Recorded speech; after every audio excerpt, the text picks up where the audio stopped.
7 વાગ્યા સુધી 7 જિલ્લા સાવધાની રાખજો। 7 જિલ્લામાં વરસાદનું રેડ એલર્ટ છે।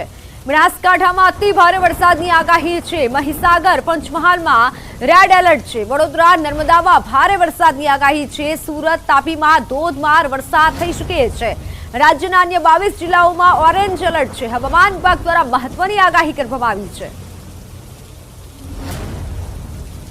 તો રાજ્યના અન્ય 22 જિલ્લાઓમાં ઓરેન્જ એલર્ટ આપવામાં આવ્યું છે। 7 વાગ્યા સુધી 7 જિલ્લા સાવધાની રાખજો। 7 જિલ્લામાં વરસાદનું રેડ એલર્ટ આપવામાં આવ્યું છે। હવામાન વિભાગ દ્વારા મહત્વની માહિતી આપવામાં આવી છે, આગાહી કરવામાં આવી છે। ગુજરાત નજીક વરસાદ આવે એવી 4 સિસ્ટમ સમગ્ર દેશમાં સક્રિય છે। વરસાદ આવે એવું અનુકૂળ 7 મજબૂત પરિબળ છે। ગુજરાત સહિત 25 જેટલા રાજ્યોમાં ભારેથી અત્યંત ભારે વરસાદની સંભાવના છે।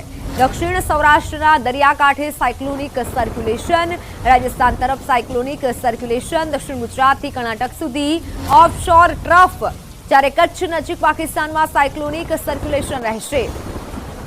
તો રાજસ્થાનથી બંગાળની ખાડી સુધી ચોમાસાની ધરી છે। રાજસ્થાનથી પશ્ચિમ બંગાળ સુધી ટ્રફ લાઇન અને આ સિસ્ટમના કારણે ગુજરાતમાં ભારેથી અત્યંત ભારે વરસાદની સંભાવના છે।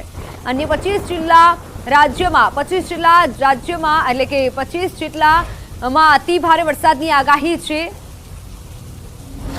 25 જિલ્લા રાજ્યોમાં અતિ ભારે વરસાદની આગાહી છે। રાજસ્થાનથી બંગાળની ખાડી સુધી ચોમાસાની ધરી રહેશે અને એક સિસ્ટમ બની રહી છે, તેના કારણે તેની અસર ગુજરાત પર રહેશે।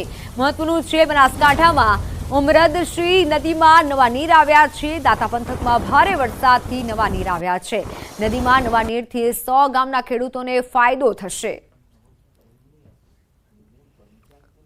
ઉમરદશ્રી નદીમાં નવા નીરની આવક થઈ છે। દાંતા પંથકમાં ભારે વરસાદથી નવા નીરની આવક થઈ છે। જો કે ખેડૂતોએ પણ નવા નીરને વધાવ્યા છે, કારણ કે 100 જેટલા ગામોના ખેડૂતોને ફાયદો થવાનો છે।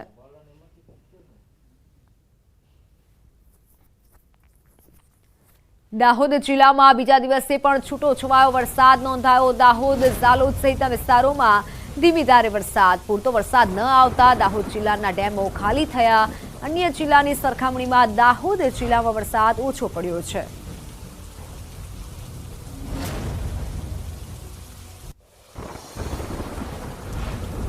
અમદાવાદ શહેરમાં ફરી વરસાદ। પૂર્વ વિસ્તારમાં વરસાદી માહોલ। બાપુનગર, ઠક્કરબાપા નગરમાં વરસાદ।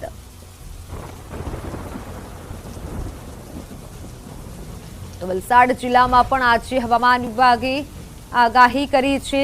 અમદાવાદમાં ફરી એકવાર વરસાદી માહોલ જામ્યો છે। પૂર્વ વિસ્તારમાં વરસાદી માહોલ જામેલો છે। દ્રશ્યો છે અમદાવાદના પૂર્વ વિસ્તારમાં કે જ્યાં છૂટો છવાયો વરસાદ થઈ રહ્યો છે। બાપુનગર, ઠક્કરનગર, બાપાનગરમાં પણ વરસાદી માહોલ જામેલો છે। મહત્વનું છે કે અમદાવાદમાં અલગ અલગ વિસ્તારોમાં આજે વરસાદી માહોલ જામેલો છે। ખાસ કરી પૂર્વ વિસ્તારમાં વરસાદ થઈ રહ્યો છે।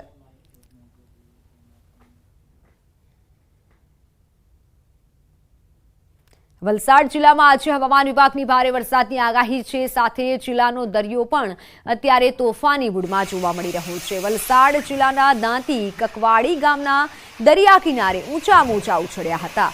વલસાડ જિલ્લામાં 70 કિલોમીટર લાંબો દરિયા કિનારો છે। ચોમાસા દરમિયાન દરિયામાં મોટી ભરતી આવે છે। આજે પણ દરિયામાં મોટી ભરતીનો સમય હતો અને દરમિયાન દાંતી કકવાડી ગામના દરિયા કિનારે ઊંચા મોજા ઉછળ્યા હતા અને દરિયાદેવનું ડરામણું રૂપ જોવા મળ્યું હતું।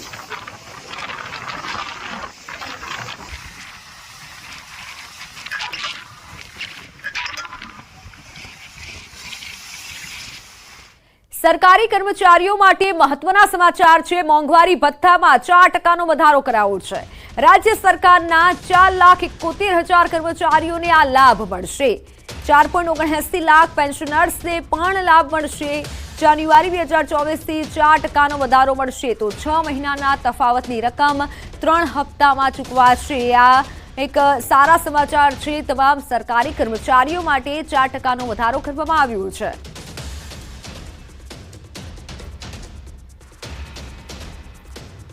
તો રાહુલ ગાંધી ગુજરાત આવે તેવી શક્યતા છે। કોંગ્રેસની પોલીસ ફરિયાદ ન લેવાતા શક્તિસિંહ ગોહિલે અપીલ કરી છે। રાહુલ ગાંધીને ગુજરાત આવવા માટે અપીલ કરવામાં આવી છે। રાહુલ ગાંધીને અમદાવાદ આવી ધરપકડ થયેલા નેતાઓને રાહુલ ગાંધી મળે તેવી શક્યતા છે।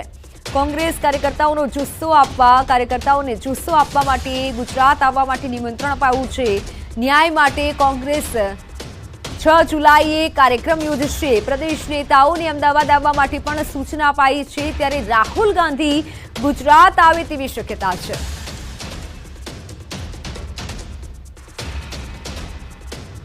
हमने इसके खिलाफ भी हम चुप रहने वाले नहीं हैं.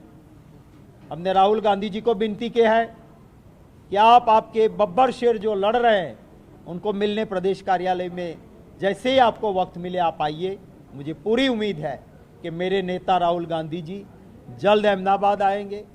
हमने 7 तारीख, क्योंकि रथ यात्रा अहमदाबाद में है, भगवान जगन्नाथ जी हमारे दिल में है, इसलिए हमने 7 की बजाय 6 तारीख की है कि अगर हमारे लिए न्याय नहीं हुआ 6 तारीख को हमारा बड़ा प्रोग्राम यहीं पे होगा. અમદાવાદમાં કોંગ્રેસ ઓફિસ બહાર પોલીસ બંદોબસ્ત ગોઠવાયો છે. ક્રાઇમ બ્રાન્ચ સહિત સ્થાનિક પોલીસનો બંદોબસ્ત ગોઠવાયો છે. પાલડી સ્થિત કોંગ્રેસ ભવન પાસે બેરિકેડ લાગ્યા છે.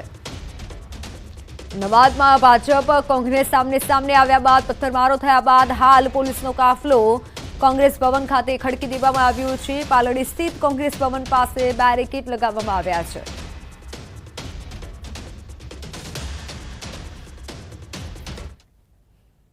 અરવલ્લી જિલ્લા કોંગ્રેસનો કલેક્ટર કચેરીએ વિરોધ. સાબર ડેરીએ પશુપાલકોને ભાવફેર ન આપતા વિરોધ કરવામાં આવ્યો. પૂર્વ ધારાસભ્ય જશુ પટેલ ખેડબ્રહ્માના એમએલએ વિરોધમાં જોડાયા. ભાવફેર જલ્દી નહીં અપાય તો સાબર ડેરીમાં હલ્લાબોલની ચીમકી. બાયડ તાલુકા પંચાયતની જગ્યા દૂર નહીં લઈ જવા માટે રજૂઆત કરાઈ. નવી કચેરી 4 કિલોમીટર દૂર જ લઈ જવાની હિલચાલથી આક્રોશ ફેલાયો છે. ત્યારે આ બંને મુદ્દે કોંગ્રેસે જિલ્લા કલેક્ટરને આવેદનપત્ર આપ્યું છે.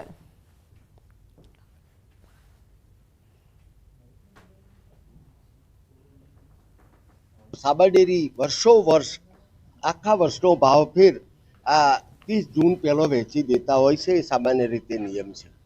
પણ ચાલુ સાલે ચેરમેનની ચૂંટણી કયા સંજોગોમાં નથી થઈ, કયા કારણોથી નથી કરવામાં આવી, શું એમની અંદર ચાલ છે, આ કંઈ ખ્યાલ આવતો નથી. ટૂંકા સમયમાં જો આ ચૂકવણું નહીં કરવામાં આવે તો સાબર ડેરી ખાતે દૂધ ઉત્પાદકો ભેગા થઈ હલ્લાબોલ કરી અને આ પૈસા વહેલી તકે અપાય એની વ્યવસ્થા કરવા માટે અમે સજાગ છીએ. બાયડ ખાતે હાલ કાર્યરત તાલુકા પંચાયતની કચેરી અને મામલતદારની કચેરી બાયડથી 4 કિલોમીટર દૂર ખસેડવાની જે હિલચાલ ચાલે છે એનો એ લોકોએ વિરોધ કર્યો હતો. સમયનો પણ બગાડ થાય એટલે લોકોની માગણી એવી હતી કે આ કચેરીઓ બાયડ ખાતે જ કાર્યરત રહેવી જોઈએ અને એ લોકોની માગણીનો પડઘો પાડવા માટે અમે આજે કલેક્ટરશ્રીને એ બાબતે આવેદનપત્ર આપીને વિનંતી કરી છે. તો અમદાવાદ કોંગ્રેસ કાર્યાલય બહાર પથ્થરમારાનો મામલો. કોંગ્રેસે એલિબ્રિજ પોલીસ ફરિયાદ નોંધાવી છે. શહેર કોંગ્રેસ પ્રમુખ હિંમતસિંહ પટેલે ફરિયાદ નોંધાવી છે. ભાજપ યુવા મોરચાના 15થી વધુ કાર્યકર્તાઓ સામે ફરિયાદ નોંધાવી છે. 200થી વધુ લોકોના ટોળા સામે ફરિયાદ દાખલ થઈ છે. ભાજપ કોંગ્રેસ કાર્યકર્તાઓ વચ્ચે પથ્થરમારો થયો હતો.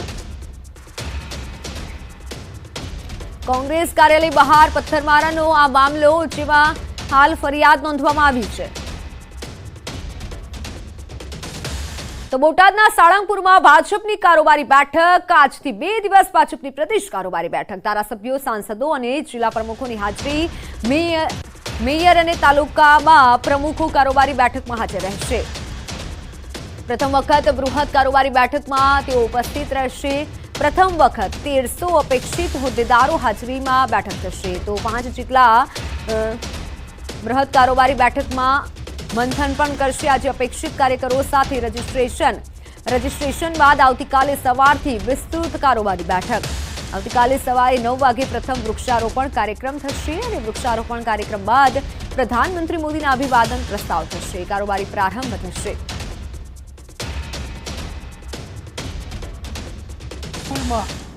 અમારી કારોબારી આજે અને આવતીકાલે 2 દિવસ મળવાની છે, જેમાં અમારા પ્રદેશ કક્ષાના, જિલ્લા કક્ષાના અને અન્ય અગત્યના બધા જ મોરચાઓના હોદ્દેદારો ઉપસ્થિત રહેશે. તમારી સાથે સંવાદદાતા ગૌતમ જોડાઈ ચૂક્યા છે. ગૌતમ, બોટાદમાં મહત્વની બેઠક થવાની છે, તેને લઈને શું વધુ ખબર? 2 દિવસ કઈ કઈ મુદ્દે ચર્ચા કરવામાં આવી શકે છે?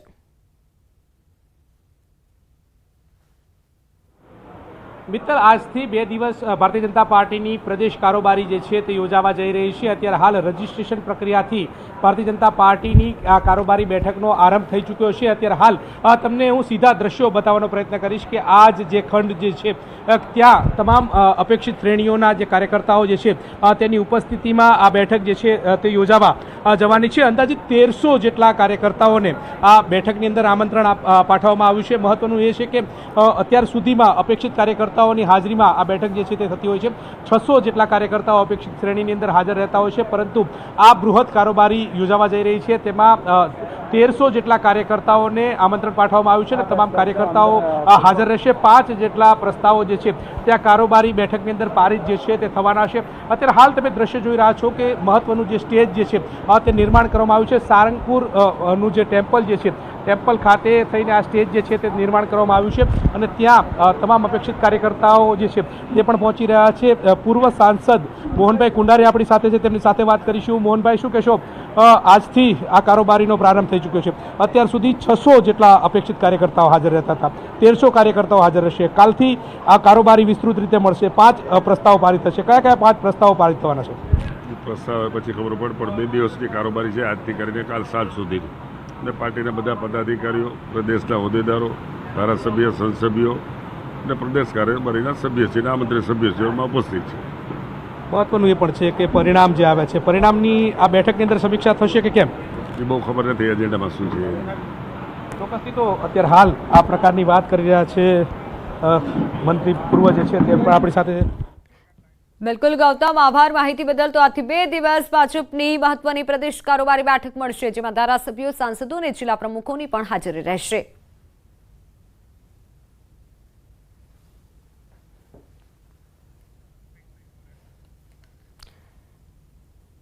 તો વાત હવે વતનમાં વર્લ્ડ ચેમ્પિયનની.